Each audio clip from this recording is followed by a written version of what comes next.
Telugu Desam party అధికారంలో ఉండడంతో ఆంధ్రజ్యోతి పత్రిక ఒక కార్యక్రమానికి శ్రీకారం చుడుతోంది. దీన్ని ఏం తప్పు పట్టాల్సిన అవసరం లేదు.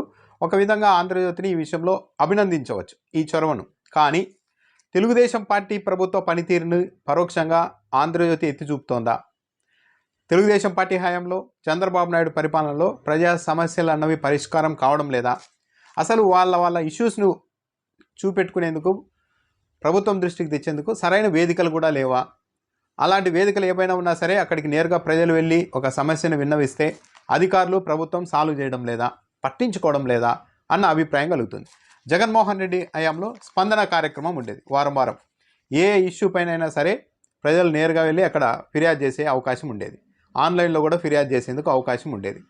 ఇప్పుడు కూడా అక్కడక్కడ నిర్వహిస్తూ ఉన్నారు. ఇక తెలుగుదేశం పార్టీ కేంద్ర కార్యాలయంలో కూడా, జిల్లా కార్యాలయంలో కూడా ఇలాంటి కార్యక్రమాలే మొదలుపెట్టి ఎవరైనా ఏదైనా ఇష్యూస్ ఉంటే తమ పార్టీ కార్యాలయానికి వచ్చి చెప్పుకుంటే వాటిని పరిష్కరిస్తాం అంటూ చెప్పడంతో పాటు కేంద్ర కార్యాలయంలో అప్పుడప్పుడు ముఖ్యమంత్రి వరుసగా ఎవరో ఒకరిద్దరు మంత్రులు, ఎమ్మెల్యేలు అక్కడ ఆఫీసులో కూర్చొని మరీ పాలన చేస్తూ ఉన్నారు. అంటే ఇండైరెక్ట్గా ఒక ఇష్యూ మీద వచ్చే వాళ్ళందరినీ తెలుగుదేశం పార్టీ కార్యాలయానికి రప్పించుకొని తెలుగుదేశం పార్టీ దాన్ని సాల్వ్ చేసినట్టు, ప్రభుత్వం కాదు తెలుగుదేశం పార్టీ సాల్వ్ చేసినట్టు చూపించి వాళ్ళలో ఒక అభిప్రాయం కలిగించి తెలుగుదేశం పార్టీకి ప్రజల్ని వాళ్ళందరినీ దగ్గర చేసుకోవాలి అన్న ఆలోచనతో ఆ కార్యక్రమం చేస్తున్నారు. ఇదివరకు ఎప్పుడు కూడా ఇలా పార్టీల ఆఫీసుల్లో ప్రజలకు సంబంధించి ప్రభుత్వం సాల్వ్ చేయాల్సిన అంశాలని పార్టీల కార్యాలయాల్లో ఫిర్యాదుల రూపంలో తీసుకున్నది లేదు. తెలుగుదేశం పార్టీ వచ్చిన తర్వాత చేస్తుంది. అంటే ప్రభుత్వానికి పార్టీకి మధ్య ఉన్న గీతను చెరిపేసి మరి తెలుగుదేశం పార్టీ ముందుకెళ్తుంది.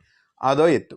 ఇలాంటి ఏర్పాట్లన్నీ చేసినప్పటికీ కూడా ప్రజలకు సంబంధించిన ఇష్యూస్ అన్నీ సాల్వ్ కావడం లేదా? ఇప్పుడు ఆంధ్రజ్యోతి కూడా రంగంలోనికి దిగేసింది.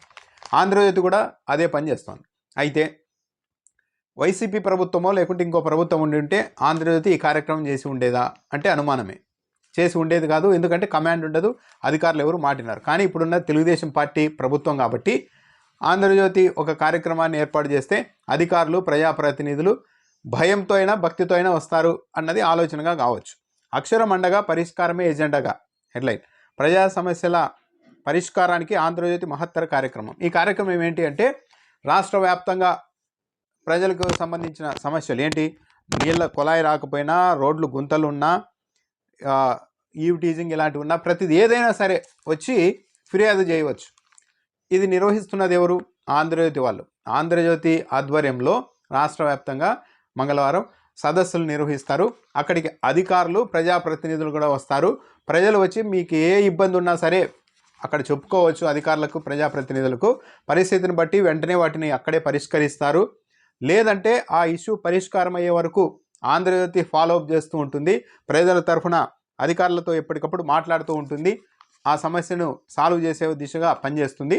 కాబట్టి మీరంతా వచ్చి ఆంధ్రజ్యోతి నిర్వహించే ఈ సదస్సులో ఫిర్యాదులు చేసుకోవచ్చని ఆంధ్రజ్యోతి పత్రిక రాసుకుంది. తప్పేం కాదు. ఏదో ఒక మార్గంలో ప్రజలకు సంబంధించిన ఇబ్బందులు సాల్వ్ అయితే మంచిదే. కానీ ఒక మీడియా సంస్థ, ఆంధ్రజ్యోతి లాంటి మీడియా సంస్థ సదస్సులు ఏర్పాటు చేసి ఆ సమస్యలన్నీ అధికారులు, ప్రజాప్రతినిధుల దృష్టికి తీసుకెళ్ళి ఒకవేళ సాల్వ్ కాకపోతే మళ్ళీ మేమే ఫాలోఅప్ చేస్తాం అని చెప్తోంది. అంటే ఇప్పుడు గవర్నమెంట్ ఎలా పనిచేస్తుంది? ఏం ఎంఆర్ఓ ఆఫీసుల్లో గ్రీవెన్స్ లేదా, కలెక్టర్ దగ్గర లేదా, రకరకాల స్థాయిల్లో గ్రీవెన్స్ ఉన్నప్పుడు అక్కడికి వెళ్ళి నేరుగా ఫిర్యాదులు చేసుకునే అవకాశాలు ఉన్నప్పుడు అయినా సరే మళ్ళీ ఆంధ్రజ్యోతి ఈ పని మొదలు పెడుతోంది. అంటే ఇప్పుడు నడుస్తున్న వ్యవహారాలన్నీ ఏవి ఊరికే తూతూ మంత్రంగా ఉన్నాయి, కానీ ప్రజలకు సంబంధించిన ఇబ్బందుల్ని సాల్వ్ చేయలేకపోతోంది అని అనుకుంటున్నారు. చంద్రబాబు నాయుడు గారు ఏకంగా వాట్సాప్ పాలన చేస్తాము అంటున్నారు. ఎక్కడ గుంతలు ఉండకుండా చేస్తాము అని అంటున్నారు. అయినా సరే ఏదో ప్రభుత్వంలో ఈ ఇబ్బందులన్నీ ప్రభుత్వం దృష్టికి తీసుకెళ్ళడానికి ఒక ప్లాట్ఫామ్ లేదు, ఒక వేదిక లేదు అన్నట్టు ఆంధ్రజ్యోతి కూడా ఇప్పుడు రంగంలోనికి దిగుతోంది. అయితే ఒక్క విషయం, ఆంధ్రజ్యోతి పత్రిక ఇంకో ప్రభుత్వం అధికారంలో ఉంటే ఈ పని చేసి ఉండేది కాదు. ఎందుకంటే అధికారులు, ప్రజాప్రతినిధులు ఎవరు కూడా వచ్చి ఉండేవాళ్ళు కాదు. మీ పత్రికకు ఏం సంబంధం? మీ పత్రిక నిర్వహించే సదస్సులకు వచ్చి మేమంతా అక్కడ కూర్చొని అక్కడెందుకు పని చేయాలి, ఇబ్బందులు ఉంటే మీరే తీసుకొని మా ప్రభుత్వ కార్యాలయాలకు రండి అని కూడా చెప్పి ఉండేవాళ్ళు. కానీ ఇప్పుడు తెలుగుదేశం పార్టీ ప్రభుత్వం ఉంది కాబట్టి ఆంధ్రజ్యోతి ఎక్కడ సదస్సులు పెడితే అక్కడికి అందరూ అధికారులు, ప్రజాప్రతినిధులు అందరూ చేతులు కట్టుకొని వెళ్ళి అక్కడ కూర్చొని అక్కడే ఫిర్యాదులు తీసుకోవాలన్నమాట. మామూలుగా అయితే దీన్ని యాక్సెప్ట్ చేయలేరు. ఆంధ్రజ్యోతి వరకు తన ప్రయత్నం మంచిదే, కానీ ప్రభుత్వ యంత్రాంగం ఒక మీడియా సంస్థ వద్దకు వెళ్ళి వాళ్ళు నిర్వహించే సదస్సుల్లో పాల్గొని అక్కడ ప్రజల నుండి ఫిర్యాదులు తీసుకోవడం ఏంటి? ప్రభుత్వ కార్యాలయాలు లేవా? గ్రీవెన్స్ లేదా? ఎమ్మెల్యేల కార్యాలయాలు లేవా?